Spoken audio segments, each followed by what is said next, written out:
Hello, everybody. I am Drew Duncan. You guys are checking me out live on Block 50 Radio. Facebook, Twitter, and Instagram is all at Drew Duncan Radio. Additionally, Block 50 Radio is all on Facebook, Twitter, and Instagram. And do not forget, you can catch us on YouTube if you miss it live. We are wherever you're listening to podcasts. Simply tell your device to play Drew Duncan Block 50 Radio. Plenty to get to. Obviously, we're going to be talking about Draymond Green. Obviously, there's going to be a lot to discuss. Games from last night, games from tonight. Let's get right into it. And I'll tell you what we're not going to get into, though. We're not going to spend time on talking about Lamar Jackson and Jalen Hurts and the market reset and all of those things. It's not going to happen. Okay, first of all, there's nothing that has been confirmed or denied about the alleged $200 million on a short-term deal with $133 million guaranteed versus the $174 million, all this other stuff going on, Jalen Hurts resetting the market. Okay, we're not going to get into it. The bottom line is as of the moment, Lamar Jackson has reportedly said that he is not going to report to spring training camp. Now, the signing of Odell Beckham Jr. may or may not be a way to try and entice him to stick around. Whatever the case may be, the Ravens went after the best possible free agent wide receiver that they could get. They got Odell Beckham Jr., and if it's not going to entice Lamar Jackson, I'm sure that there is some team out there willing to trade somebody for something. Not to mention that they've done very good, and they have smartly given themselves a backup quarterback that plays very similar ball to Lamar Jackson. Not nearly as good, and I don't want to hear it. Okay, I know people are talking about petty players. I've discussed this up teen times, how athletes and entertainers set markets. They are the reasons for a lot of different jobs. There's a reason why a guy has a job punching holes in tickets. It's because Lamar Jackson and people like him exist. The only reason we're talking about the Ravens is because Lamar Jackson exists. And let's not forget that as a rookie off the bench, a team with a losing record, Lamar Jackson came in, got him to the playoffs. Let's not forget that Lamar Jackson is an NFL MVP. Let's not forget these things.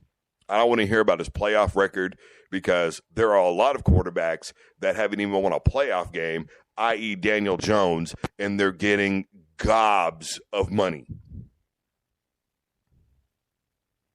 Jalen Hurts' market reset doesn't necessarily affect the bargaining chip of either the Ravens or Lamar Jackson at this point.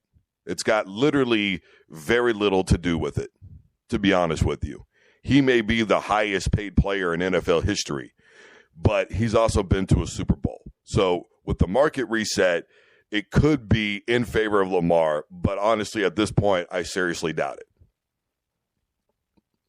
A lot of players have held out, by the way, by not going to camps, not doing a lot of different things. So I don't want to hear, well, Lamar's showing that he's not a team guy. Look, when you want what you want, you want what you want. Lamar wants what he wants, and that's to be financially set for the rest of his life. We're not talking about a Jamarcus Russell situation. We're talking about a player who is worth his salt. Okay, not everybody's Tom Brady, not everybody's Patrick Mahomes, not everybody is these guys that come in and they automatically just start winning. I hate to break it to people, but the thing about winning is it's not easy. You all think it's so damn easy to be a winner, and it's not. And as far as I'm concerned, Lamar Jackson is a winner.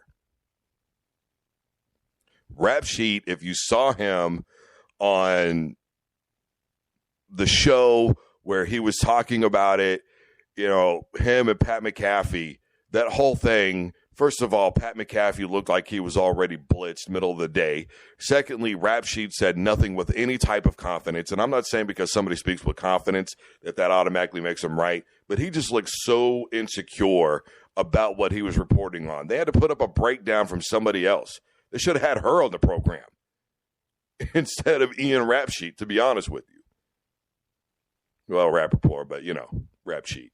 I'm just saying this whole thing has just gotten really bizarre and kind of out of control.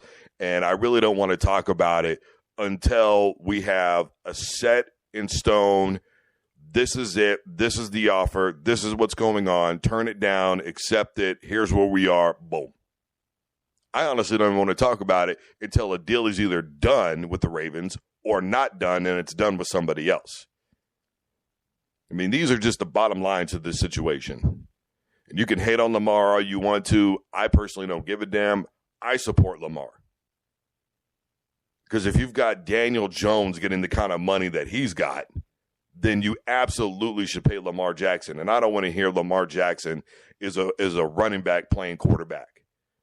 Because Josh Allen ran the football more than Lamar did, and ain't nobody saying Josh Allen is a running back playing quarterback.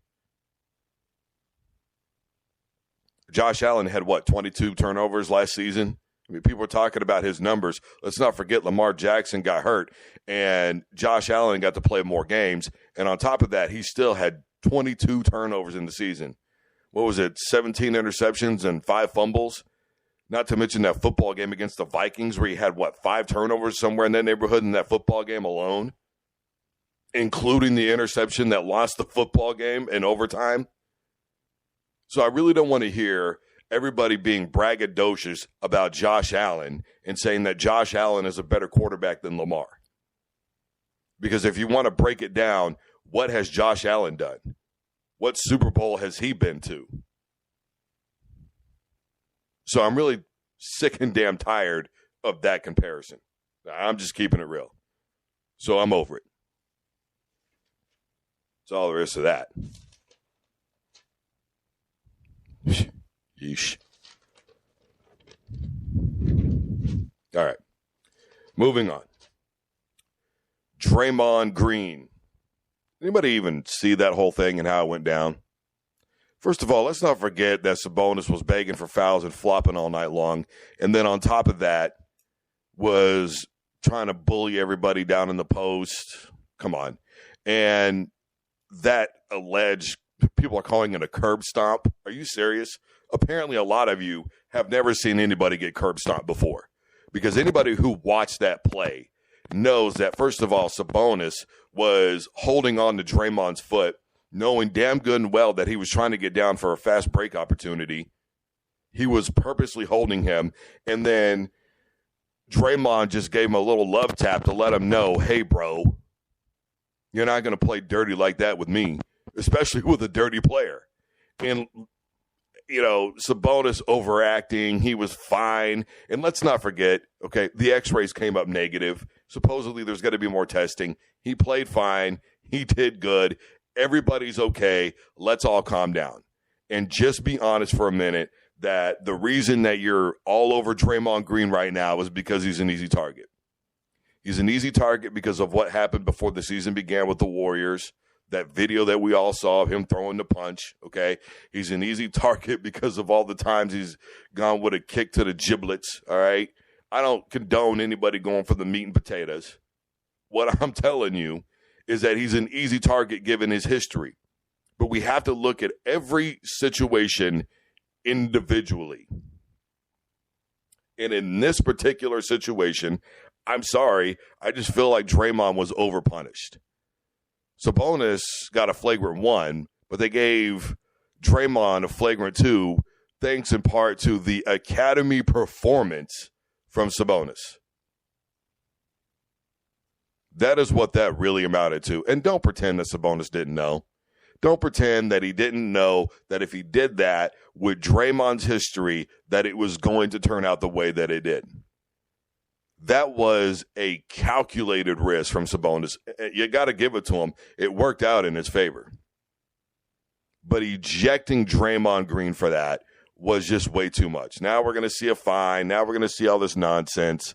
I got to tell you, the fact that he's such an easy target is what is playing into all this. Sabonis is well aware of it. They interviewed him after the game. They didn't even bring it up in the initial post-game interview, and he was all smiles and cheeky, and he looked just fine to me. Look, folks, it's basketball. We always talk about, man, I miss the 80s and the 90s when it was physical and it was tough, and, people glorify Kareem Abdul-Jabbar dude gut checked him, and so Abdul-Jabbar just came with a swinging haymaker. Went for the gusto. People, yeah, that's basketball. Remember when they were rivals? The Jordan rules with the Pistons, the way that they mauled him, beat him down physically, they were willing to take the calls. They didn't care. They just pounded him and pounded him and pounded him. Oh, man, remember that was basketball. What did Jordan do? He came back the next season and he built his body up, and then he won the NBA Finals, and the Pistons were so bitter that, they walked off the court and didn't shake anybody's hand. That's right. That's what you get. That's payback. What happened to that discussion? I hate Christian Laettner. Has anybody seen that? Now, all of a sudden, no, it's, no, that's not basketball. Draymond's a disgusting player. He's a disgrace of the game. Look, man, I am a Knicks fan, and I am telling you right now, I would want Draymond Green on the Knicks. That's all there is to it. Matter of fact, me and a homie was talking about it last night. I'm not crazy. Draymond Green is an important piece to the puzzle, and let's not pretend that him getting thrown out of that basketball game didn't affect the overall outcome.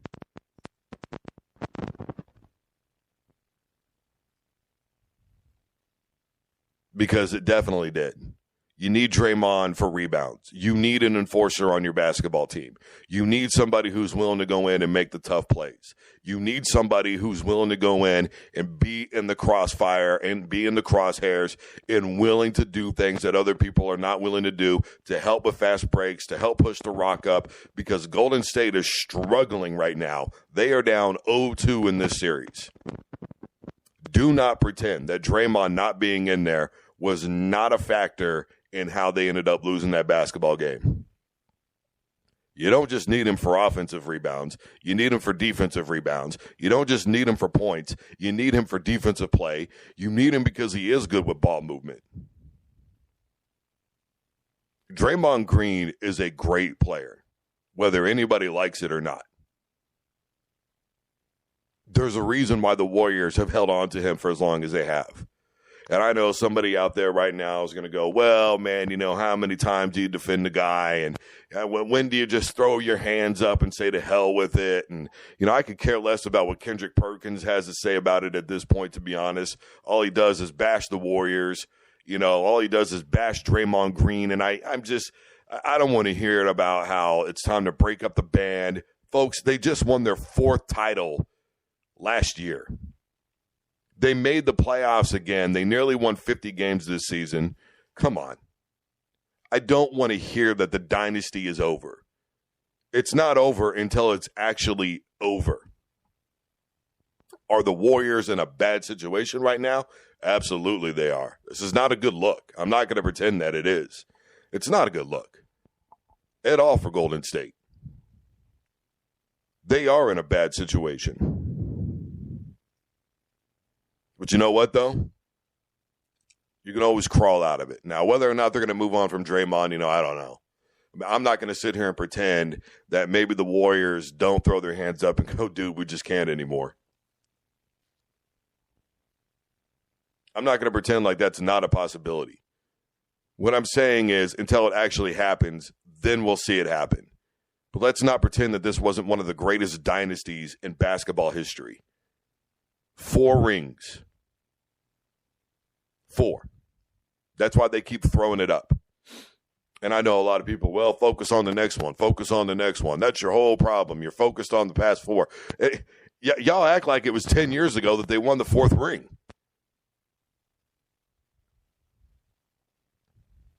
Every time we have this conversation about Golden State's dynasty being over, they end up winning a title.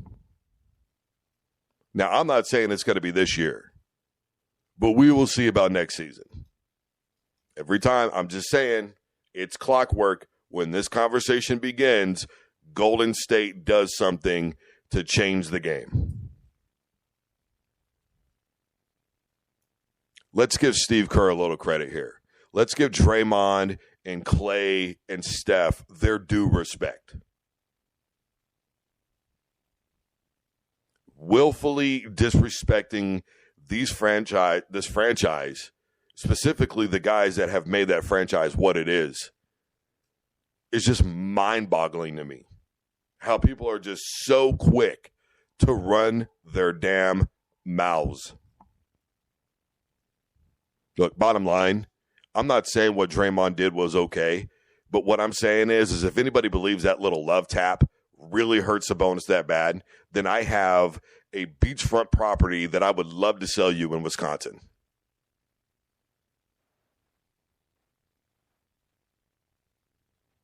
I'm just saying. Both were in the wrong as far as I'm concerned. But it is basketball. Two men went after each other in the heat of the moment. One guy got ejected. It was easy to do it predicated upon his history. If you don't want to believe that, it's too bad, and every situation needs to be looked at individually. This isn't like other scenarios. I mean, what's Draymond supposed to do? Just allow him to hang on to him? What if he trips and falls?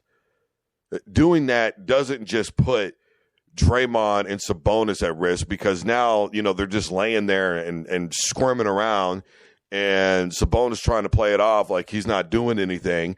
He could have got himself stomped on by another player by accident. What if somebody's, looking for the rock, and as they're running, they hit Draymond in the back of the head or something, and now he falls down and he gets hurt? I mean, anything could happen. It's basketball. And when guys are moving around, colliding at high speeds in what is a small contained area, things can happen. Let's not pretend that Sabonis wasn't playing dirty basketball. Let's not pretend that he didn't put the other team or players, all players considered on the court at that time at risk. And let's not pretend he wasn't jerking around. Come on. All right.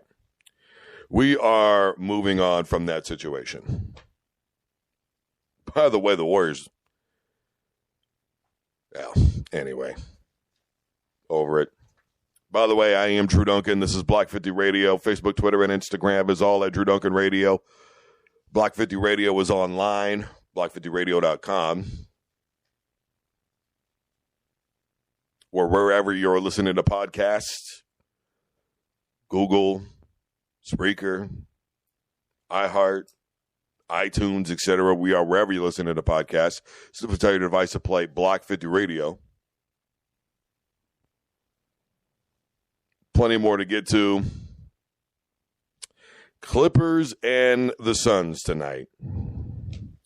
I tell you what, man. Russell Westbrook is just kind of like that super petty ex. You've moved on. You've done great things with your life. You're happy. You're in a better place. You've had a lot of success.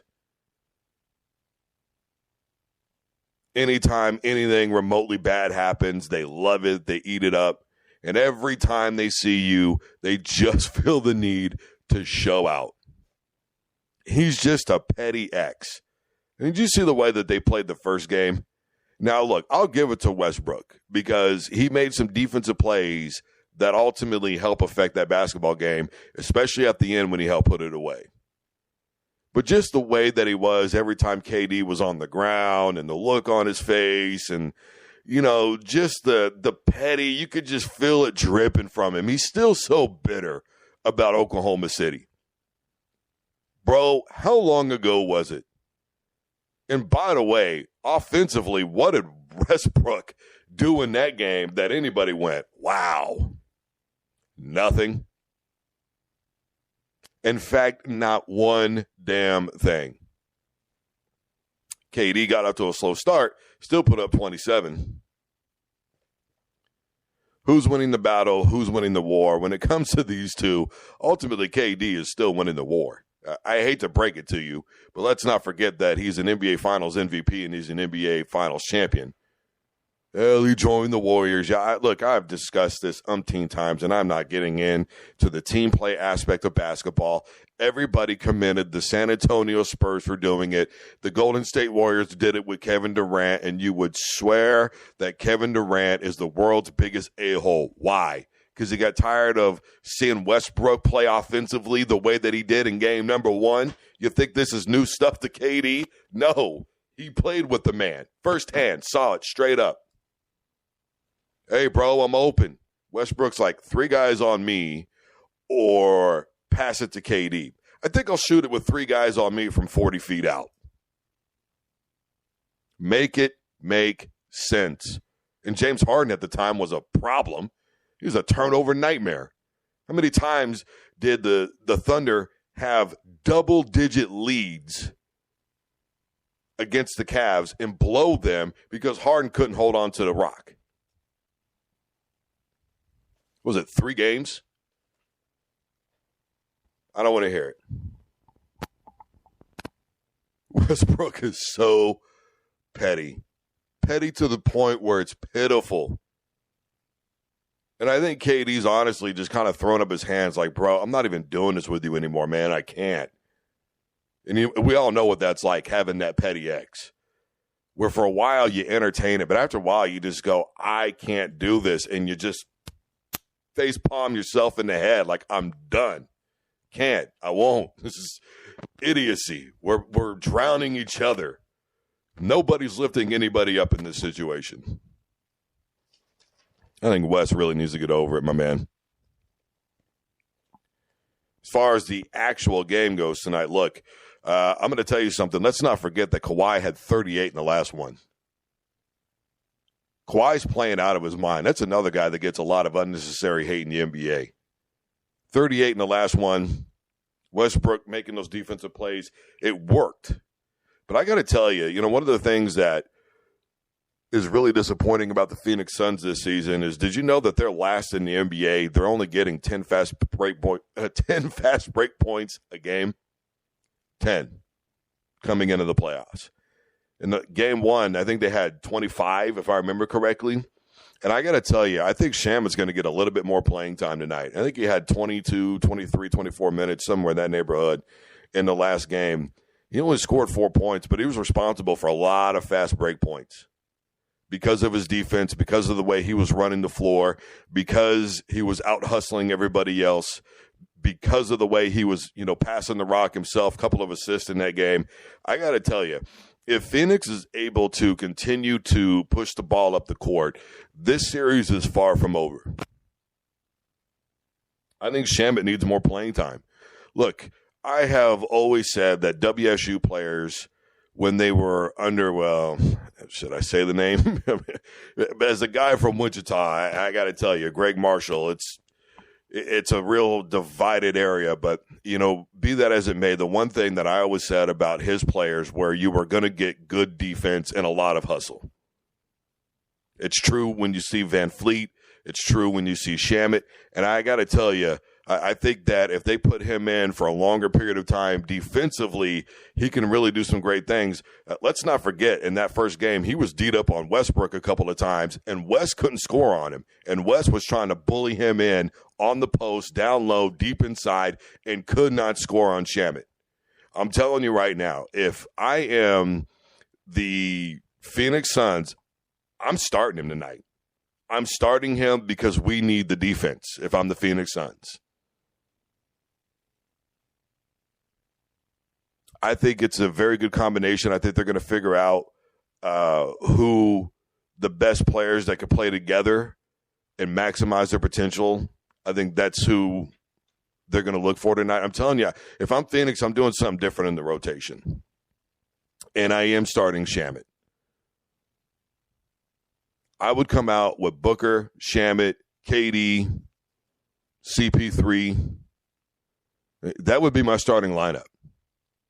Going small really worked for them in game 1. I don't know why they chose to really get away from it, but the bench was amazing for the Phoenix Suns. And they were able to get fast break points when, again, they were the worst in the league, and they had more fast break points than the Clippers. Now, if I'm LA, I'm telling you what, I'm sticking with it, and I'm telling Russ, man, I don't necessarily want you putting it up unless it is like really there, and I mean really, really there, but I want you moving the rock around. I want you to distribute and dish. I want you to look for Kawhi, get, doubles down low, slash to the basket when he's doubled up in the post. That way you can get easy dunks, and defensively, I want you to keep doing what you're doing. Because defensively, what Westbrook did was working. First quarter, he was great. Second, third quarter, kind of not there. Fourth quarter, late in the football or basketball game, when they needed him the most, that was when he came up with some extraordinary plays. That's my game plan. And I'm telling you, you're going to have to put it on Kawhi's back offensively for the most part. And he doesn't have a problem with that. Kawhi can get you 35 a night, no problem. I think that we forget that Kawhi was one of the reasons the San Antonio Spurs won an NBA title. I think people forget that Kawhi is one of the reasons, especially during the regular season, why the Raptors walked away with an NBA title. Was he spectacular in those finals? No. But because of the way that, everybody was so focused on Kawhi, that helped everybody else. And they stepped up and they made plays when they had to.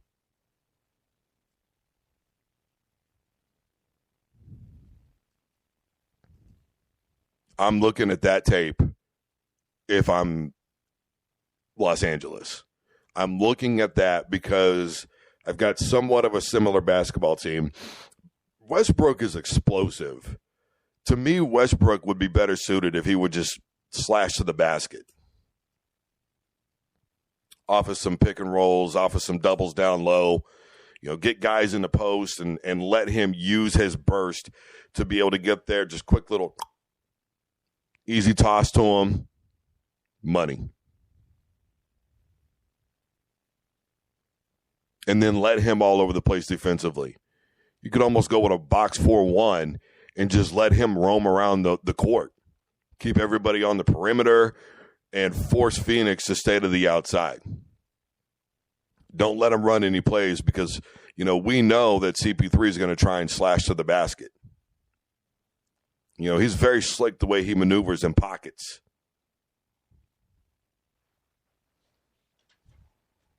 So if I'm the Clippers, that's the approach I'm taking. And if I'm Phoenix, like I said, I'm starting Shamet tonight. And I'm at bare minimum, I'm giving him more playing time. The way he played defensively, and I got to tell you, the way he opened up those fast break points, again, 25 fast break points for the Phoenix Suns overall, a team that was last in the league. And you're going to have to figure out something, especially defensively, because you know who you got to stop.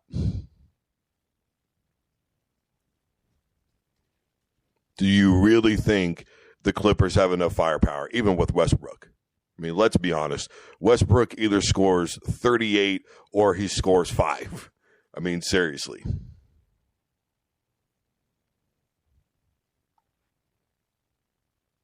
So there you go. On to last night again. Not going to be talking about the Warriors again. Don't worry, I'm not going to repeat that whole thing. The 76ers in game one hit 21 threes. Last night, I think they hit another 11. They've got over 30 3-pointers in this series already. And they have played very sound basketball defensively. Now, I know it doesn't look like it because, they got 100, or they gave up 100 in game number 1, but a lot of that was garbage time points. They only gave up 84 last night. And while they didn't eclipse 100, I got to tell you, one of the things that I've been the most impressed with is James Harden. I don't think I've ever seen him look this good in the playoffs. Game 1, he had a double-double. What was it, 23 and 13? 13 assists. Not the normal, just put it up, this is my game, James Harden. Selfish basketball. I didn't see that at all. He has really been putting his guys in good situations with the assist. And let's not forget last night, Joel Embiid, what did he go, 20 and 19? 19 rebounds, man. You know, it's basketball 101. Do you have any idea how important rebounds are? Getting rebounds means we're not giving the other team second chance points. Getting rebounds means we're giving ourselves second chance points. That's what that amounts to. And when you get rebounds like that and you don't give up second chance points, guess what? The other team doesn't even score 90 points. It is basketball 101. I can't tell you how many times in my career as a sports journalist I have preached to the masses. Basketball basics will always win games. You play solid defense, you rebound, you use motion plays offensively, and you use everything in the meantime as a way to create fast break points by either getting turnovers, rebounds, whatever the case may be. You create those openings. Because when you play sound defense, you create turnovers. You force bad shots. So then you get easy rebounds. When you get easy rebounds, now you've got fast break. Or you could slow it down, take your time, control the pace of the game, set your offense, run plays, let Harden distribute the pill wherever he wants to. I'm telling you right now, if the 76ers continue to play like this, they are going to be difficult for anybody to stop, and that includes Boston.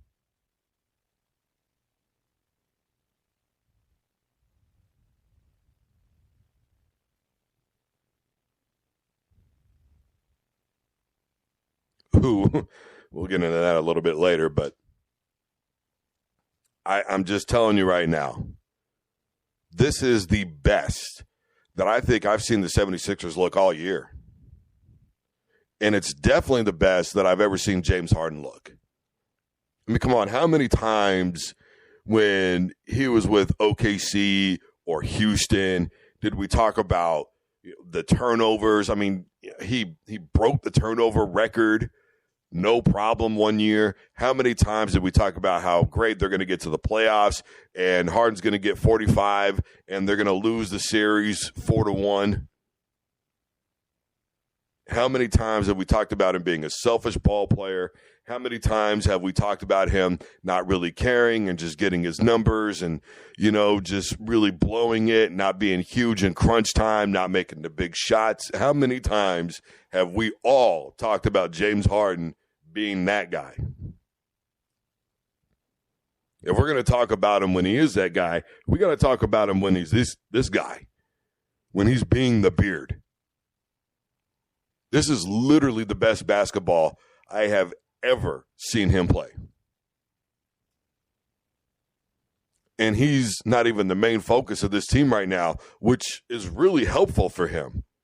It's almost like he needed a Joel or something like that this entire time.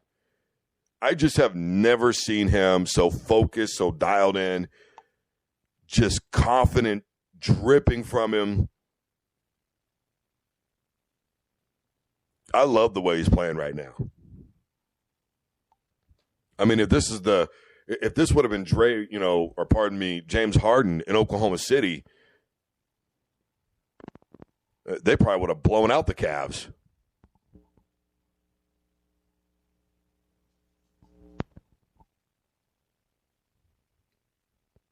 And I don't think there's really any ifs, ands, or buts about it. And even if he would have ended up in Houston regardless and played like this, they might have got a title. This is the best defensive team right now so far in the playoffs in the Eastern Conference, maybe even in the NBA. People who know me know that I'm not the type of dude to just like jump the gun, start saying outlandish things. It's hard to argue with only giving up 84. It's hard to argue with 19 rebounds from one guy alone. It's hard to argue the way James Harden is playing. It's hard to argue that Joel Embiid isn't one of the best players in the NBA and that he is showing it right now. It's hard to argue that the 76ers aren't playing the consummate team game of basketball. Show me where they're not. It's hard to argue that getting rid of Ben Simmons wasn't the best thing that they may have done in the last 10 years, other than draft Joel Embiid. It's hard to argue all of those things.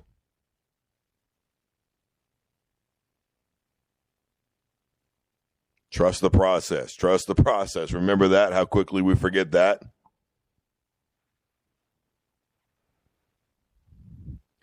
Look, bottom line, if I'm the 76ers, I'm not really looking to change anything. I'm not looking to change anything at all. As a matter of fact, I am looking to do exactly what I've been doing because I just feel like they've got their number. I want to end this series quick. I want it to be 4-0. I want to keep my guys level-headed and grounded. I want them to keep playing some bully basketball, which is what they're doing. And I damn sure, and I mean this, I damn sure want them to keep moving the pill the way that they are and dominating the glass. Does everybody remember when they talked about the Spurs being too old and all this?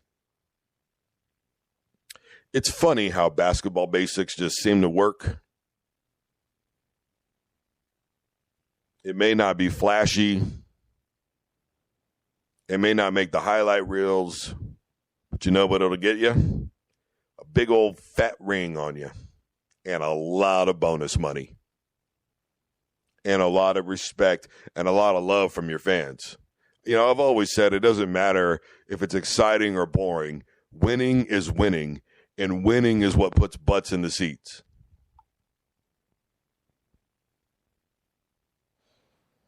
I'm telling you right now, if they keep playing like this, they're going to the finals. That's all there is to it.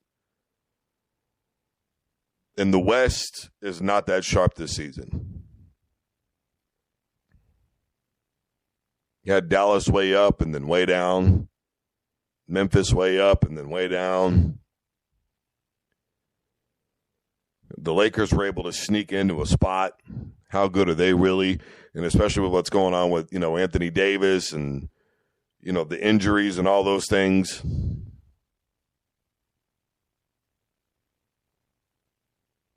I mean, for my money, the Clippers and the Suns are probably the two best teams, and their record wouldn't even suggest that.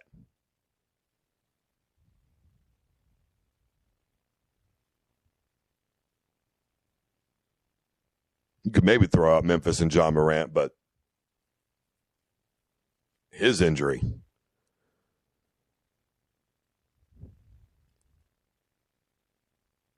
You play like this, you're going to get a title.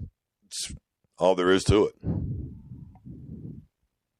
All right, moving on. All right, so the Knicks, isn't it crazy how you can win a basketball game and play pretty good defensively, right, and play pretty good offensively, and yet still be an underdog going into the next game?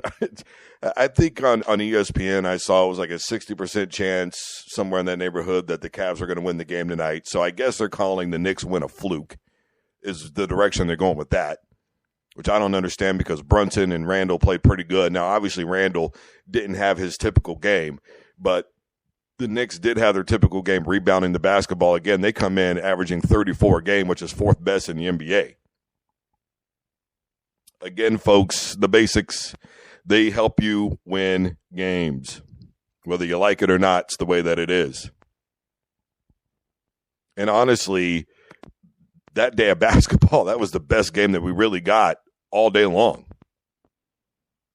All the blowouts that happened, I mean, at least that was an entertaining game to watch.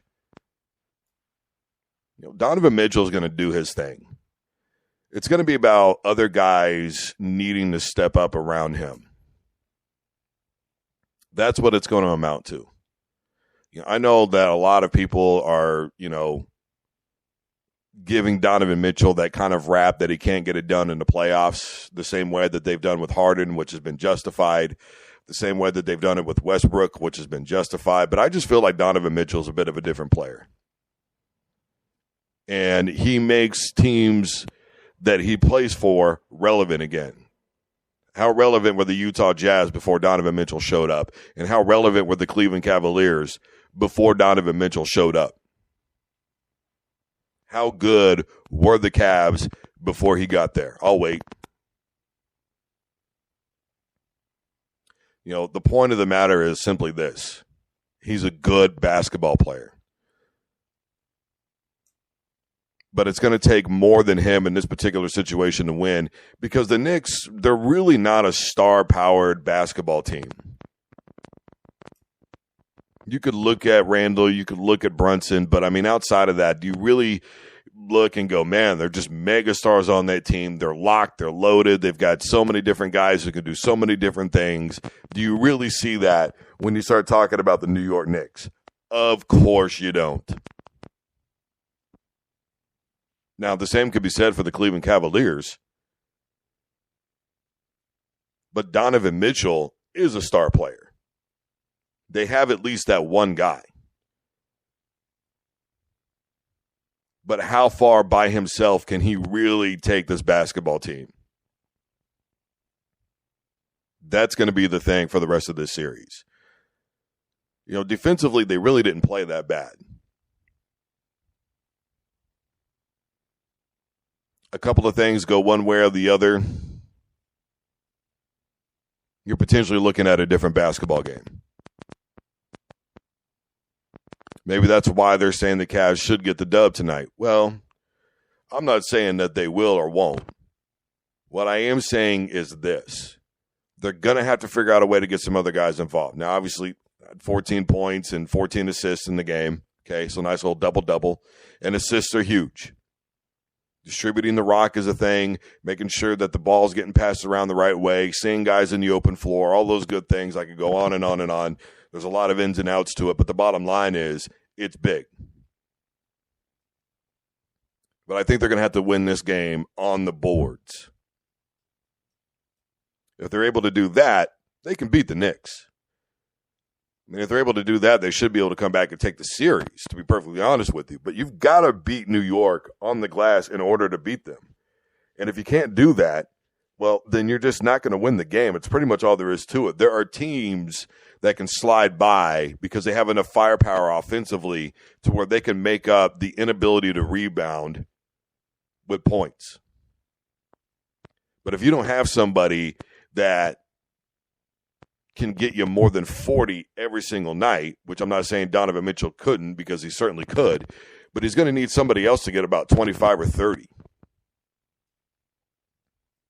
Because if you're not going to be able to beat him on the glass, you're going to have to score a lot of points. That means every shot you take has got to go in. So what do? You give yourself easy looks. You press down inside the middle, and that is where I think the Cavs need to really focus on their game. I'm playing post-up basketball. That's what I'm going to do if I'm the Cavs. Because we know that the focal point is going to be Donovan Mitchell.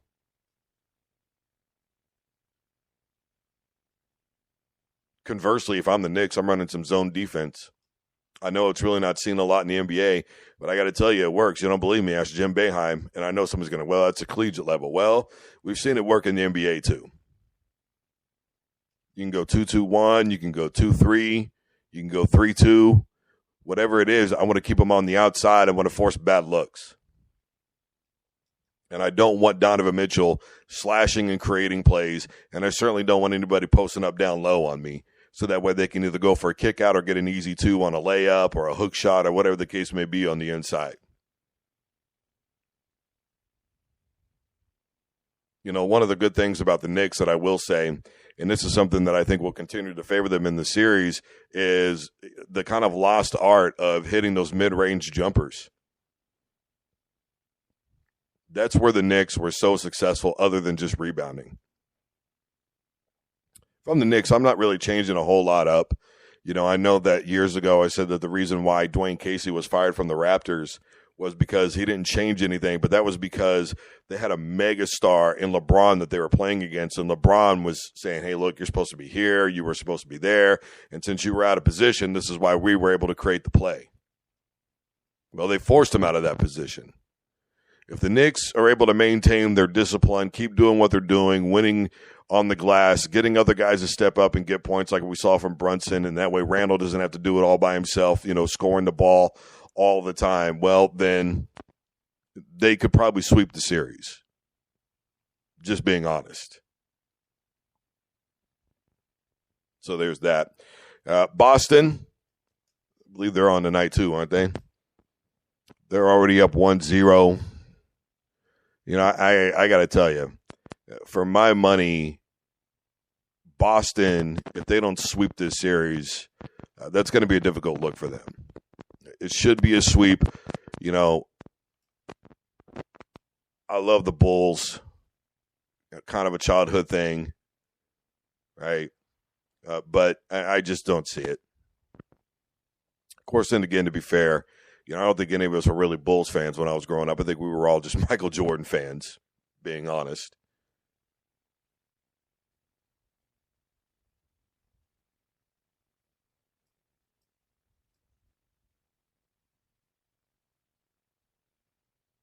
Just being honest.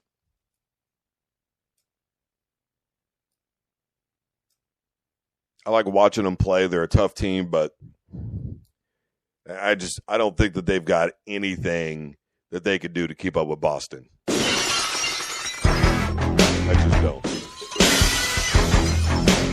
So there's that. All right, everybody, I am Drew Duncan. This is Block 50 Radio. Do not forget that Facebook, Twitter, and Instagram is all at Drew Duncan Radio. Facebook, Twitter, and Instagram is all Block 50 Radio. Do not forget that we're online, block50radio.com. Additionally, we are wherever you're listening to podcasts, Google Podcasts, iTunes, iHeart, Spreaker, etc. Wherever you are listening to podcasts, we are there. Simply tell your device to play Block 50 Radio.